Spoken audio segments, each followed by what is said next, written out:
여러분은 사람이 변한다고 생각하십니까? 아마도 지금까지 살아오시면서 야, 사람은 절대 안 변해. 우리 남편 봐.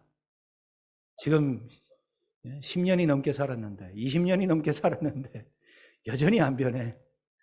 혹시 그렇게 실망하고 낙심하고 포기하고 계시지는 않으십니까? 예. 그렇습니다. 사람은 참 쉽게 변하지 않죠. 예. 근데 주님의 사랑이 임하면, 주님의 말씀이 임하면 그 어떠한 완악한 마음도 깨어지고 부서지고 변하게 되는 줄 믿습니다. 저는 그것을 확실히 압니다. 왜냐하면 제가 그렇기 때문에. 제가 너무나도 완악하고 부족하고 추악한 인간이었는데 하나님의 말씀으로 변화되었고 이렇게 또 단위에 서서 감히 말씀을 전하는 목사가 되었기 때문에 제 자신을 알기 때문에 그래, 사람도 변할 수 있어. 여러분, 여러분의 배우자도 반드시 바뀔 줄 믿습니다. 우리의 아이들도 변하는 역사가 일어날 줄 믿습니다. 아멘 안 하시면은 일어나가 아니랍니다. 예, 변할 줄 믿습니다. 그렇죠. 우리 믿음의 고백이죠. 하나님, 그렇습니다. 내 힘으로는 안 되지만 내 잔소리로, 내 힘으로 안 됩니다. 그러나 말씀이 역사하면 그 어떤 사람도 변하게 되어 있습니다. 모든 공동체마다 트러블 메이커가 있죠. 말썽꾼들이 다 있습니다. 문제가 있고. 어느 가정마다 다 기도 제목이 있습니다. 예, 큰아이는 참 믿음대로 사는데 둘째가 말을 안 듣고 방황하고 하여튼 하나님께서 우리에게 기도의 제목들을 다 허락하시는 것 같아요. 부모인 우리가 부족하고 연약하기 때문에 우리의 그 모난 부분들을 깎아 주님의 성품으로 만들기 위해서 주님께서 그렇게 우리 몫에 십자가를 다 허락하시는 것 같은데요. 예.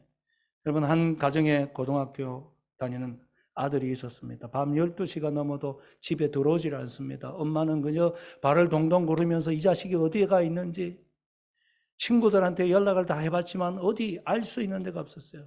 꼬박 날밤을 새웠죠. 그리고는 전화가 띠리링 걸려왔습니다. 아들 목소리였습니다. 야, 너 도대체 어디야? 엄마, 걱정하지 마요. 나 안전한 데 있어요. 어딘데 그렇게 안전한 데 있단 말이야. 엄마는 지금 밤새 한숨도 못 자서 엄마, 걱정하지 마세요. 나 지금 경찰서에 있어요. 가장 안전한 경찰서에 있으니 걱정하지 마라. 여러분, 이런 아들 두고 있으면 발 뻗고 잘 수 있겠습니까? 날마다 피가 마르겠죠. 이 녀석 지금은 또 어디 가서 있냐? 저도 그런 과정을 겪었습니다. 여러분, 하나님께서 반드시 기도의 자식은 망하지 않게 해 주실 줄 믿습니다. 제가 방금 199장 읽으면서 저희 어머니 생각했어요. 그치, 어머니 기도로 내가 서 있다. 하나님 부인하고 세상에 하나님 어디 있어? 원망하고 손가락질하던 자가 이렇게 하나님을 전하는 자가 어떻게 되겠습니까? 참 어머니의 그 읽어주시던 성경책, 그분의 찬송소리, 참 돌아가시고 나니까 참 너무너무 귀하고 참 그 사랑이 너무 크구나. 여러분 살아계실 때 잘해야 될 줄 믿습니다. 그것이 진정한 효도죠. 오늘 본문에도 한 말썽꾼이 등장합니다. 그 이름이 마가라고 하는 사람인데 본문의 내용은 이렇죠. 안디옥 교회가 부흥했습니다. 그리고는 그 교회에서 성령의 인도하심을 따라 선교사로 담임 목사였던 바나바와 부목사였던 바울을 선정해서 안수해서 보냅니다. 그들이 1차 선교 여행을 무사히 마치고 많은 열매들을 교회에 와서 보고했습니다. 교회가 하나님의 살아계심을 박수치며 찬양하고 기뻐했습니다. 이제 안식을 한 이제 두 사람이 다시금 복음을 전하러 가야 되지 않겠느냐? 오늘 36절이죠. 며칠 후 바울이 바나바더를 말하되 우리가 주의 말씀을 전한 각 성으로 다시 가서 형제들이 어떠한가 방문하자. 그들을 다시금 말씀으로 굳게 세우자. 2차 선교 여행을 시작하자는 것입니다. 그런데 한 가지 문제가 생겼습니다. 이 선교팀에 누구를 더 참여시킬 것인가? 바나바가 우리 마가 데리고 갑시다. 근데 바울이 반대하죠. 반대하는 이유가 무엇입니까? 38절에 보니까 바울은 밤빌리아에서 자기들을 떠나 함께 일하러 가지 아니한 자를 데리고 가는 것이 옳지 않다. 1차 선교 여행 때 이 마가는 함께 했었어요. 선교팀의 일원이었습니다. 근데 어떤 사유인지 성경이 구체적으로 이야기하고 있진 않지만 밤빌리라고 하는 곳에서 다시금 돌아가 버렸어요. 포기해 버렸어요. 선교 여행이 쉽지는 않았겠죠. 요즘처럼 뭐 교통이 편리한 시간 그런 시대도 아니었지 않습니까? 바울이 자기가 선교 여행을 하면서 얼마나 많은 고통을 겪었는지 우리가 설명해 놓은 구절 읽으면서 잘 알죠. 네. 굶기를 수도 없이 반복하고, 네. 매를 맞기도 하고 도적질을 당하기도 하고 감옥에 갇히기도 하고 수많은 그 역경들, 아마 그거 어려워서 돌아갔을 수도 있겠죠. 아니면 오랜 시간 떠나 있다 보니 참으로 고향이 그리웠어요. 향수병에 걸려 돌아갈 수도 있겠죠. 여러분, 우리도 이 모스크바에 살다 보면 그렇지 않습니까? 해외 생활 오래 하면 향수병에 걸리죠. 내가 뭐 한다고 여기서 이렇게 고생하며 바둥거리며 사나? 천년만년 우리가 여기에서 무슨 부귀영화를 누릴 거라고 그런 생각 들 때 있지 않습니까? 아마도 마가는 선교 여행을 하면서 그런 복잡한 그런 어려움이 있었을 것입니다. 결국 그는 포기하고 돌아갔습니다. 여러분, 전쟁터 같으면 탈영한 병사는 사형이죠. 실제로 우크라이나에서 그런 일이 벌어지고 있다는 얘기 우리가 듣죠. 선교 여행도 영적 전쟁 아닙니까? 복음을 들고 사단 마귀가 장악하고 있는 그 지역을 점령하기 위해 나가는 영적 전쟁. 그 영적 전쟁에서는 그 팀원이 공동체가 하나가 되어야 되거든요. 한 사람이라도 이탈하면 그 공동체 전체에 악영향을 끼치는 거거든요. 그래서 탈영하면 사형까지도 하라는 말이 군령 속에 있는 것 아니겠습니까? 그러니 그 선교팀이 흔들렸었던 것이 분명합니다. 그래서 바울은 안 돼요. 그 마가 때문에 우리가 얼마나 힘들었는지 그 사람 또 데리고 간다고요? 이렇게 교회 공동체의 분열을 일으켰던 마가, 골칫거리 마가, 문제야 마가,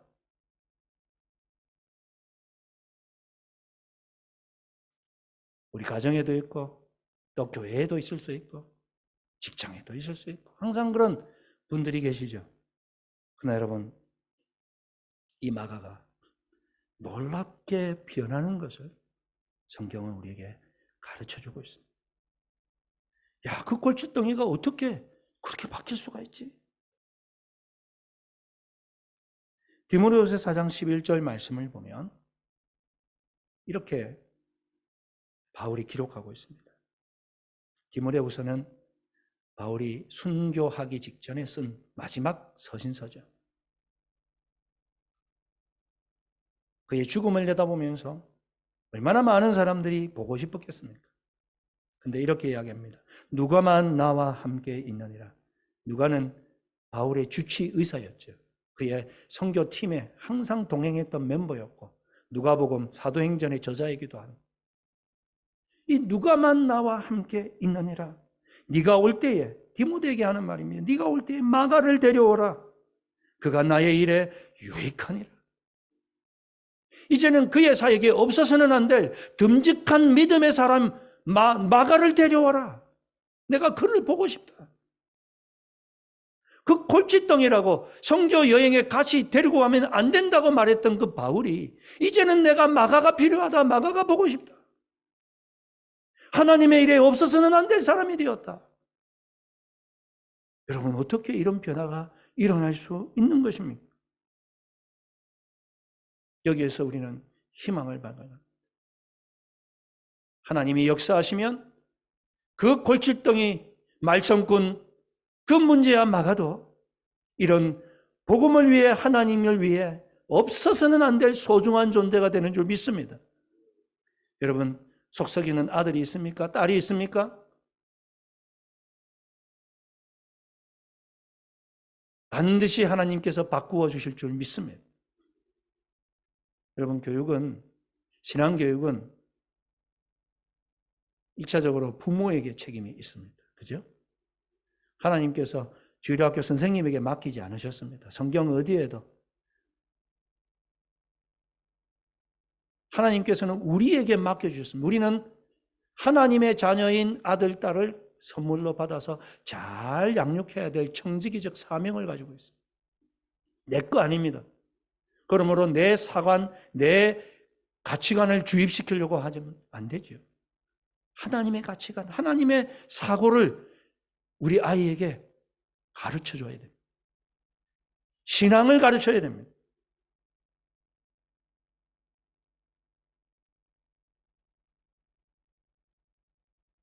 어떻게 하면 이렇게 가능할까요? 먼저 우리가 기억해야 될 것은 누구나 말썽꾼이 될 수 있다. 누구나 트러블 메이커가 될 수 있다. 라고 하는 것입니다. 흔히들 어떤 문제가 생기면 문제 가정에서 문제아가 생기는 거야. 이렇게 생각하기 쉽죠. 환경 탓, 부모 탓. 근데요, 꼭 그렇지 않습니다. 지극히 정상적이고 아주 믿음이 좋은 가정에서도 그런 말썽꾼들이 생겨날 수 있어요. 마가가 대표적인 케이스입니다. 여러분, 마가의 집안은요, 훌륭한 믿음의 집안이었습니다. 신실한 집안이었습니다. 처음부터 예수님이 사역을 할 때부터 예수님과 함께 동고동락했던 믿음의 가문이었습니다. 우리가 성경을 통해서 수많은 기도회가 이 마가의 다락방에서 이루어졌다는 사실을 우리는 기록을 통해서 알 수 있습니다. 예수님이 최후의 만찬을 했던 장소도 바로 그곳이었고, 오순절 성령 강림이 임하였던 120 성도가 함께 기도했던 장소도 마가의 다락방이었습니다. 사도행전 1장 4절에 예루살렘을 떠나지 말고 약속하신 성령을 기다리라. 너희는 몇 날이 안 되어 성령으로 세례를 받으리라. 승천하셨던 우리 주님의 말씀, 그 말씀 붙잡고 초대교회 120여 성도가 이 마가의 다락방에서 간절히 기도했죠. 1장 15절에 모인 무리의 수가 약 120명이나 되더라. 그때 베드로가 그 형제들 가운데 서서 이르되. 사도행전 12장 12절에도요. 베드로가 감옥에 갇혔죠. 복음을 전하다가. 그때 그 베드로의 석방을 위해서 성도들이 모여서 기도한 장소도 이 마가의 집이었습니다. 깨닫고 마가라 하는 요한의 어머니 마리아의 집에 가니 여러 사람이 거기에 모여 기도하고 있었더라. 마가의 집은 이렇게 기도하는 장소였습니다. 여러분, 120명의 사람들이 한꺼번에 들어가서 기도할 장소, 얼마나 큰 저택이었겠습니까?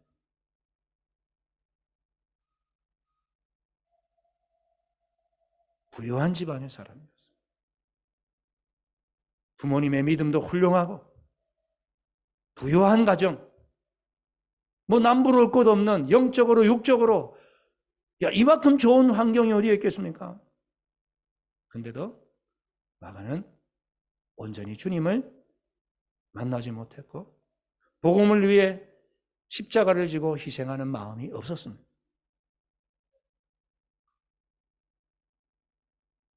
여러분, 모태신앙들이 다 훌륭한 믿음의 사람이 아니죠. 모태 해서 모태신앙이라는 말도 있잖아요. 이것도 못해, 저것도 못해. 그러나 여러분, 그러나 어릴 때부터 교회에서 들었던 그 말씀의 씨앗이 결코 헛되지 않습니다.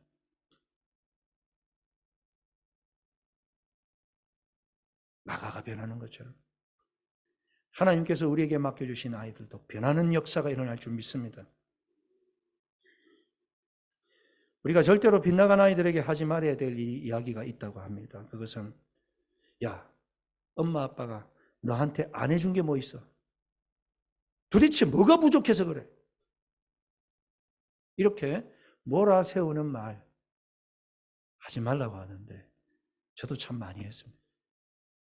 우리 큰놈이 참 애를 많이 먹였거든요. 지금도 기도 제목입니다. 신앙적으로 좀 자립해서 온전히 딱 서서 부모님이 말하지 않아도 주일을 성수하고 성경을 읽고 기도하고 그러면 얼마나 좋겠습니까? 그런데 아직까지 기도의 제목이긴 합니다. 그러나 희망을 버리지 않습니다. 청소년기는요, 여러분 감정적으로 자기 통제가 잘 안 되는 시기죠. 흔히 이제 정서적으로 안정되지 않고 자기 정체성이 확립되지 않아서 그렇다 그렇게 알고 있습니다. 그죠? 그런데 뇌과학이 발달되면서 뇌과학자들이 좀 더 다양한 그런 이유를 설명하기 시작했습니다. 우리 뇌에는요, 이 전전두엽이라고 하는 것이 있습니다.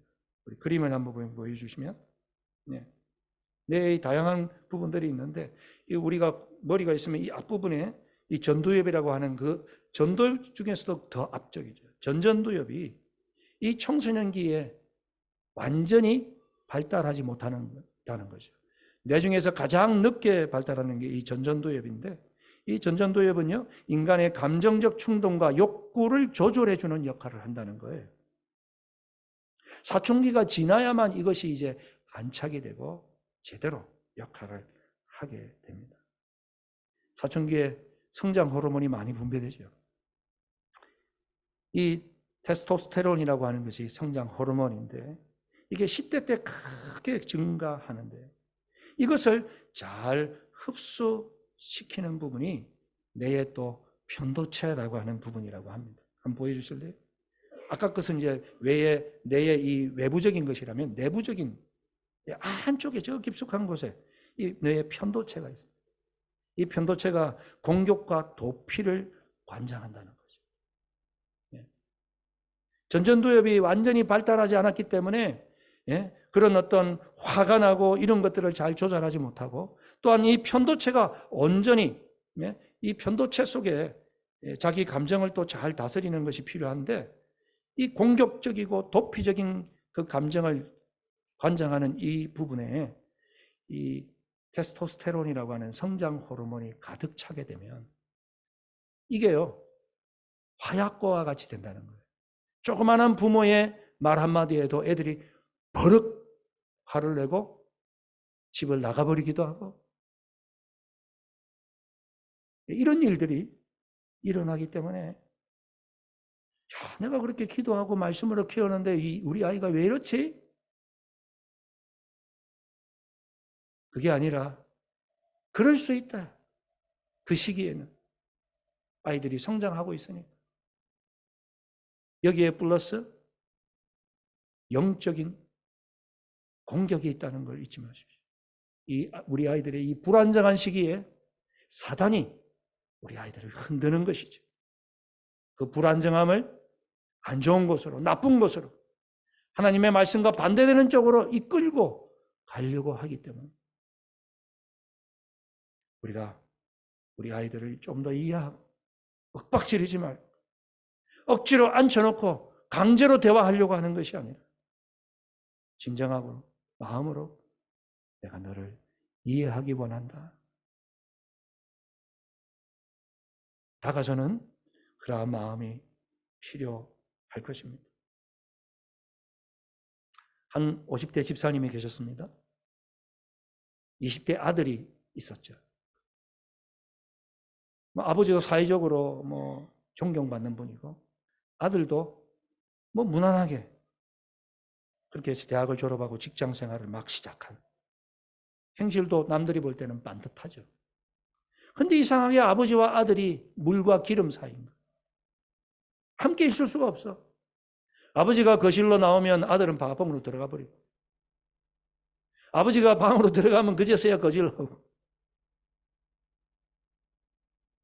너무너무 고민이 되어서 목사님과 상담을 하고 이야기를 나누고 기도 제목을 이야기하다가 몇 가지 인사이트를 얻고 마침 27번째 아들의 생일을 맞이해서 편지를 썼습니다.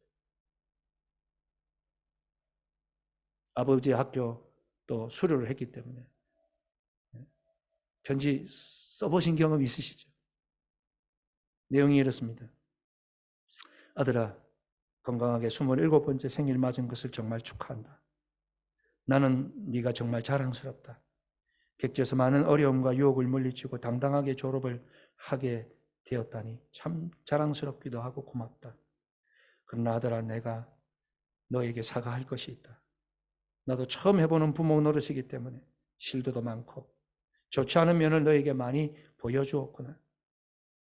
미안하다. 너는 첫째였기에 기대와 사랑은 컸지만 나의 경험과 지식의 부족으로 미숙함으로 내가 참 실수를 많이 했다.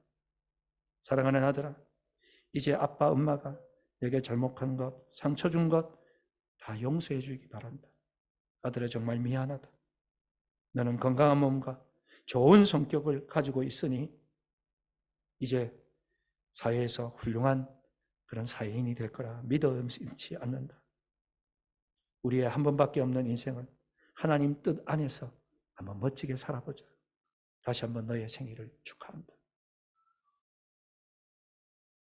이 편지를 받은 아들의 마음이 조금씩 열리기 시작했고 그 아버지와 같이 앉아서 밥도 먹고 대화도 나누고 변화하기 시작했다는 간증을 제가 들었습니다. 그렇습니다, 여러분. 우리가 먼저 다가서야 되겠죠. 마가가 이렇게 바뀔 수 있었던 것은 원칙 있는 징계가 있었기 때문이라고 생각합니다. 분명히 마가가 잘못했죠.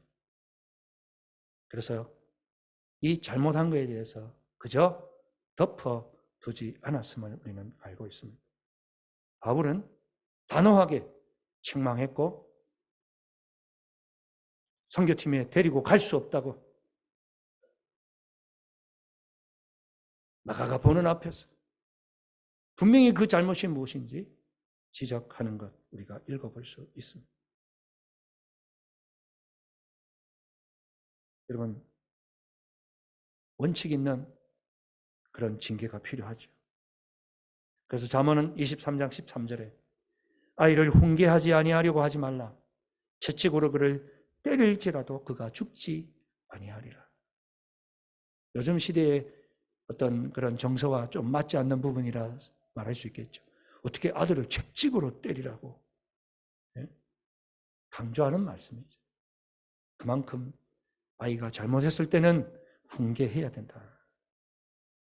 히브리서 12장 6절에도 주께서 사랑하는 자를 징계하시고 그가 받아들이시는 아들마다 채찍질 하시매라.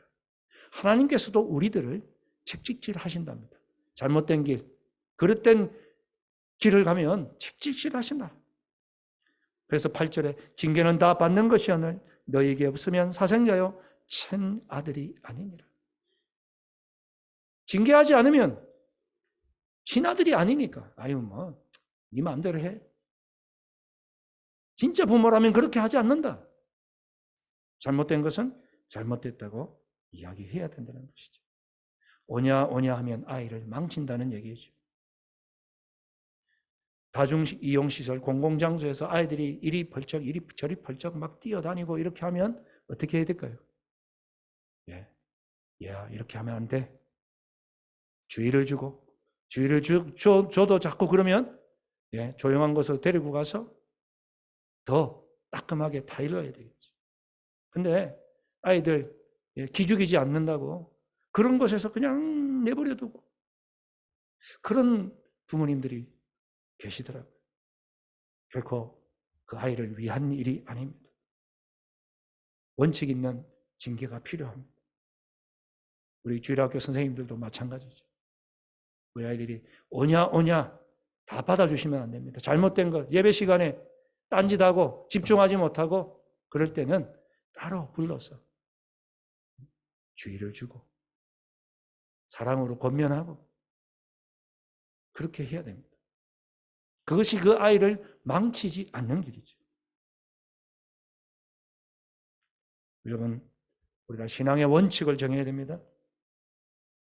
그래, 몸 피곤하면 주일날 예배 안 가도 되지 뭐. 내 시험인데, 그래, 쉬어. 그러면요, 그 아이가 믿음으로 잘 자라지 못합니다.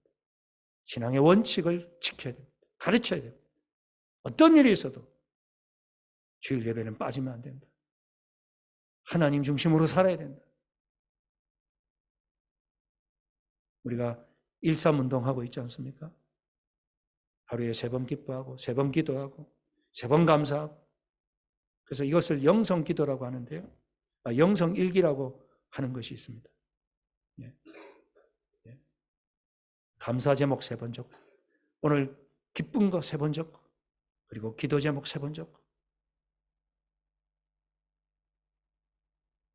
우리 함께 한번 시도해 봤으면 좋겠습니다.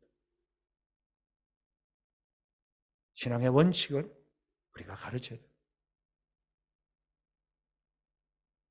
또 한 가지는 긍정적인 자아성을 우리가 심어줄 수 있어야 되겠습니다.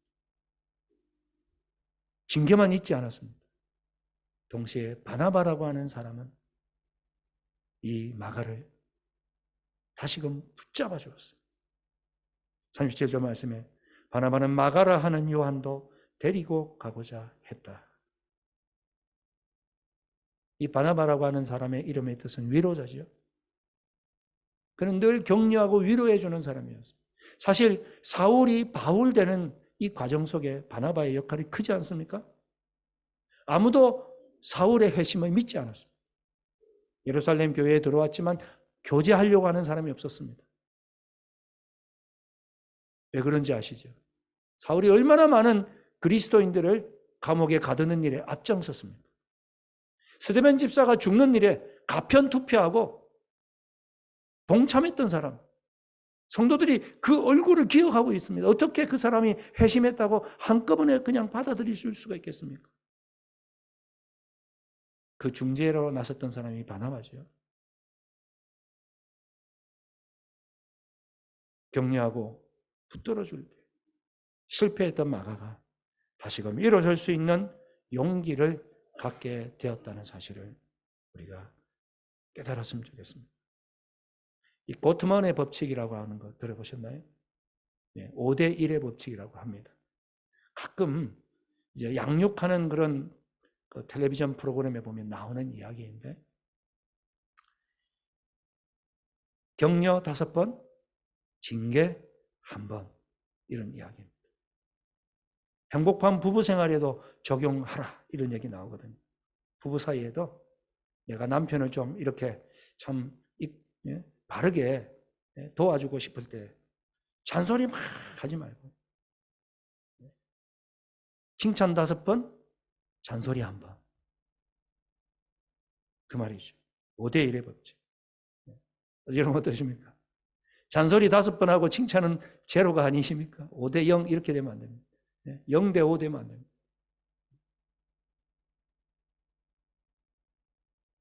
칭찬 1번 하고 잔소리 5번, 1대 5도 아니고 5대 1. 칭찬 5번 하고, 그 다음에 우리가 징계 1번 하고. 그렇습니다, 여러분. 우리가 하나님의 말씀으로 참 내 마음에 안 드는 부분이 있지만, 그러나 그 장점을 찾아서 칭찬해주고 격려해주고, 하나님은 너를 사랑하시오. 하나님은 당신을 사랑해. 내 인생을 사랑하고 지금도 도와주시기를 원해. 다시 일어서자. 아름다운 계획을 하나님 가지고 계실 거야. 지금 이 실패 아무것도 아니야. 그럴 때 하나님께서 놀라운 변화로 인도해 주실 줄 믿습니다. 그러나 그 앞에 것들보다 더 중요한 게 하나 있습니다. 바로 기도로 뒷받침해 주는 것입니다. 그 앞에 것만 있으면 안 됩니다. 눈물의 기도가 필요합니다. 시편 39편 12절 말씀을 보면 이렇게 시편 기자가 이야기합니다. 여호와여, 나의 기도를 들으시며 나의 부르짖음에 귀를 기울이소서. 내가 눈물을 흘릴 때 잠잠하지 마옵소서.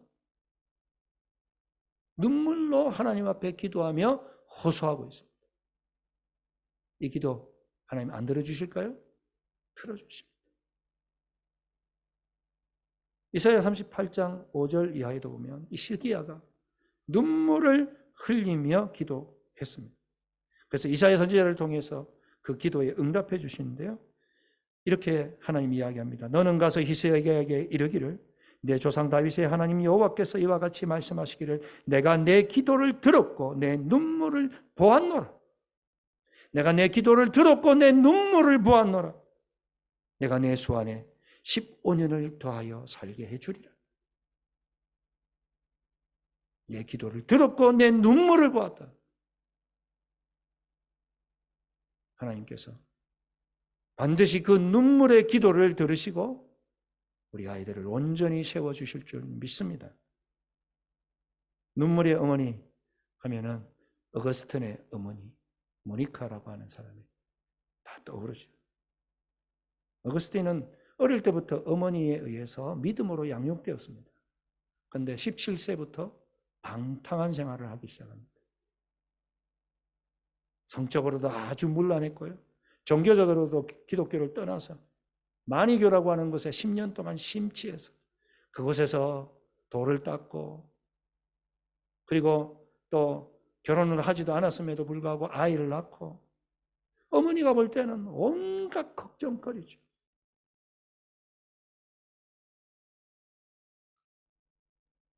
어느 날도 이 어머니 모니카가 예배당에서 기도하고 있었습니다. 그때 암브로시우스라고 하는 유명한 그런 사제가 지나가면서 이렇게 얘기했습니다. 부인, 눈물의 자식은 결코 망하지 않소. 걱정하지 마시오. 점점 방황하던 이 어거스틴에게 고민이 찾아오기 시작했다. 다시금 기독교로 돌아가고 싶은 마음이 생겼습니다. 그렇지만 선뜻 마음이 열리지 않았습니다. 그의 참회록이라고 하는 책에 이런 이야기가 나옵니다. 그의 회심의 장면입니다. 나는 어느 무화과 나무 아래에 주저앉았다. 거기서 울음을 터뜨리기 무섭게 눈에서 눈물이 주르르 흘러내렸다. 나는 그런 죄악에 매여 있는 것 같아 애처롭게 부르짖었다. 자신이 스스로 죄인인 것을 느끼기 시작했습니다. 주여, 언제까지 내 일로 미루시고 저의 도려움을 씻어주시지 않으시렵니까? 나는 이렇게 마음이 갈격이 찢어져 슬피 울었다. 그때에 내 귀에 소리가 들려왔다. 집어들어라, 집어들어라. 집어서 읽어보라는 소녀인지 소년인지 모르지만 그 노래 소리가 들려오더라는 거예요. 그래서 두려번거렸을 때 마침 성경책이 있어서 펼쳤는데 그게 로마서 13장 13절 말씀이었습니다. 다 같이 한번 읽어보겠습니다. 시작. 낮에와 같이 단정히 행하고 방탕하거나 술 취하지 말며 음란하거나 호색하지 말며 다투거나 시도하지 말고 오직 예수 그리스도로 옷 입고 정욕을 위하여 육신의 일을 도모하지 말라. 그는 방황하며 만이교회에서 뭔가 진리를 얻어보려고 했는데 얻을 수 없었습니다. 그 공고한 마음에 어느 순간 빛이 들어왔던 것이죠. 성경을 펼쳤는데 낮에 낮과 같이 단정히 행하라. 방탕하거나 술 취하거나 음란하거나 호색하거나 다투거나 시기하지 말고 오직 주 예수 그리스도로 옷 입고 정욕을 위하여 육신을 위하여 도모하지 말라. 이 말씀이 그의 가슴을 쳐 부수었습니다. 꼬그러졌고 주님께로 돌아오게 되었습니다. 여러분, 아무리 방황하고 곁길로 가는 자식도 눈물의 기도를 하나님께서 외면치 아니하신 줄 믿습니다. 그 마음이 다시금 하나님 아버지께 그분의 사랑과 은혜로 주님께서 품어 주실 것입니다. 여러분 누구나 트러블 메이커가 될 수 있습니다. 그렇지만 우리가 주님 안에서 그 아이를 온전히 사랑하고 이해하며 기도하며 나아갈 때 하나님께서 맡겨주신 우리의 자녀들이, 우리의 아이들이 이 어거스틴처럼 하나님이 귀하게 사용하신 믿음의 사람들로 굳게 세워질 줄 믿습니다. 우리 같이 한번 찬양을 부르고 기도하는 시간을 가졌으면 합니다. 찬송가 275장인데요.